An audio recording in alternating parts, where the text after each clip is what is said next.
तो जब जिस भारतीय जनता पार्टी को एक उम्मीदवार नहीं मिल पा रहा है वो हमसे लड़ने की बात करेगा, और सहानुभूति वोट नहीं मिला होता तो मात्र 2000 से वो भी सीट भारतीय जनता पार्टी नहीं जीत पाती। करे उनको उम्मीदवार मिल नहीं रहा है, मोकामा में हिम्मत है तो भारतीय जनता पार्टी के एक कैडर को खड़ा करे। भारतीय जनता पार्टी गिरगिट है, समय के हिसाब से रंग बदलता है।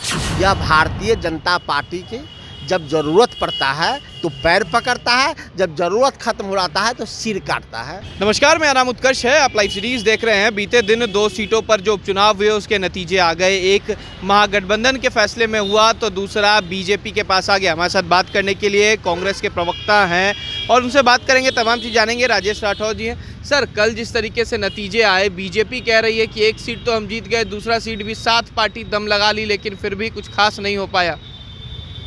भारतीय जनता पार्टी को इस चुनाव में प्रत्याशी भी मिला क्या? मोकामा में प्रत्याशी वो उधार में लाए थे। ललन सिंह जी इससे पहले कभी एलजेपी से लड़े थे, कभी दूसरे दल से लड़े थे। उनकी धर्मपत्नी इस बार भाजपा के उम्मीदवार थी।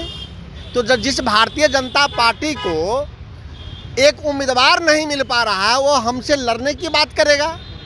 मोकामा में था भारतीय जनता पार्टी का उम्मीदवार, कहाँ थे ललन सिंह जी? ललन सिंह जी इससे पहले किस दल से लड़े थे?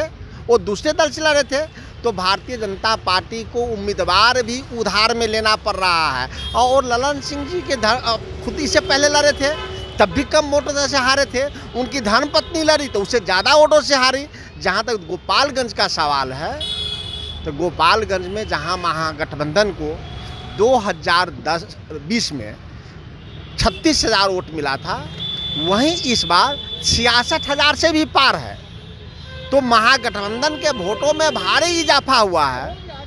अगर वह पूर्व मंत्री की धर्मपत्नी नहीं होती, उस मंत्री जी का देहावसान नहीं हुआ होता और सहानुभूति वोट नहीं मिला होता तो मात्र 2000 से वो भी सीट भारतीय जनता पार्टी नहीं जीत पाती। तो वहाँ भारतीय जनता पार्टी नहीं जीती है, वहाँ जीती है सुभाष सिंह जी की धर्मपत्नी, जिनको सहानुभूति के आधार पर बहुत कम अंतर के वोटों से वो जीत पाई है। मात्र 2000 आसपास है। तो राजेश जी, बीजेपी भी कर रही है कि मोकामा में भी आप लोग नहीं जीते, छोटे सरकार का वर्चस्व था इसलिए जीते। आप लोग ने कुछ भी कर लिया। अखिलेश सिंह भी गए थे, राज्यसभा सांसद हैं, आपके नेता भी गए, कोई भी गए, कुछ नहीं हुआ हो। तो केवल आनंद सिंह अपने वोट पे जीते हैं। तो आनंद सिंह के खिलाफ वहाँ उम्मीदवार कौन था? भाजपा लड़ी भी है क्या आनंद सिंह के खिलाफ? वहाँ तो ललन सिंह की पत्नी लड़ी है। भाजपा के कोई उम्मीदवार था बताइए? कि 60,000 वोट भाजपा अपने दम पे लाई है। वो भाजपा का प्रत्याशी था। ललन सिंह दूसरे दल से ना आए थे कुछ दिन पहले, उनकी धर्मपत्नी को टिकट दिया गया। पिछले चुनाव में, उससे पिछले चुनाव में ललन सिंह जी किस दल से लड़े थे? मोकामा विधानसभा। वो भारतीय जनता पार्टी के सदस्य तो नहीं थे। भारतीय जनता पार्टी के सदस्य कब बने? टिकट से 2 दिन पहले। तो वो भारतीय जनता पार्टी अपने वोट के इजाफा की बात करे, उनको उम्मीदवार मिल नहीं रहा है। मोकामा में हिम्मत है तो भारतीय जनता पार्टी के एक कैडर को खड़ा करे। ये भी तो कह रहे हैं नीतीश कुमार में भी हिम्मत नहीं था, नहीं गए मोकामा, न गोपालगंज गए, पेट का दर्द बता दिए। नीतीश कुमार जी नेता हैं, तेजस्वी यादव जी महागठबंधन के नेता हैं।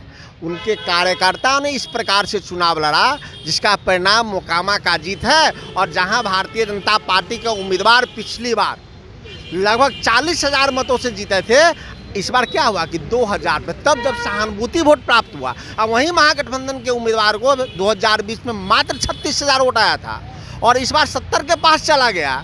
तो ये भारतीय जनता पार्टी की हार और महागठबंधन की जीत हुई है। क्योंकि भारतीय जनता पार्टी के पास न कोई अपना उम्मीदवार है, न कोई आधार है। अगर सुभाष सिंह जी की धर्मपत्नी नहीं होती तो भारतीय जनता पार्टी वहाँ भी चुनाव हार जाती। एक आखिरी सवाल है राजेश जी, चिराग पासवान भी गए। चिराग पासवान को अब धन्यवाद दे रही है बीजेपी, कह रही है कि चिराग पासवान के आने से वोट बदला है और चिराग पासवान एनडीए के नेता। भारतीय जनता पार्टी गिरगिट है, समय के हिसाब से रंग बदलता है। अगर एनडीए के वो नेता हैं, रामविलास पासवान जी के सुपुत्र हैं, तो उस रामविलास जी के सुपुत्र को, जिस रामविलास जी ने नरेंद्र मोदी को 2 बार प्रधानमंत्री बनवाया, उसके बेटा को रामविलास जी के मत दरकिनार क्यों कर दिया गया? जो अपने आप के हनुमान कहते थे, उनको रावण की भूमिका में क्यों आपने खड़ा कर दिया? यह भारतीय जनता पार्टी की जब जरूरत पड़ता है तो पैर पकड़ता है, जब जरूरत खत्म हो जाता है तो सिर काटता है। चलिए, बहुत बहुत शुक्रिया। ये थे हमारे साथ राजेश राठौर, जिन्होंने साफ कहा है कि जब भारतीय जनता पार्टी को ज़रूरत पड़ती है तो पैर पकड़ते हैं, वरना सिर काट देते हैं। और जिस तरीके की स्थिति मोकामा में हुई है, ये वो ललन सिंह है जो दूसरे पार्टी से आए, दूसरे खेमे से। ये ललन सिंह का वोट है, ये बीजेपी का वोट नहीं है। फिलहाल खबर में सिर्फ इतना ही। आप हमारे साथ बने रहे, हमारे चैनल को सब्सक्राइब नहीं किया तो जल्द से जल्द कर ले। बहुत बहुत धन्यवाद।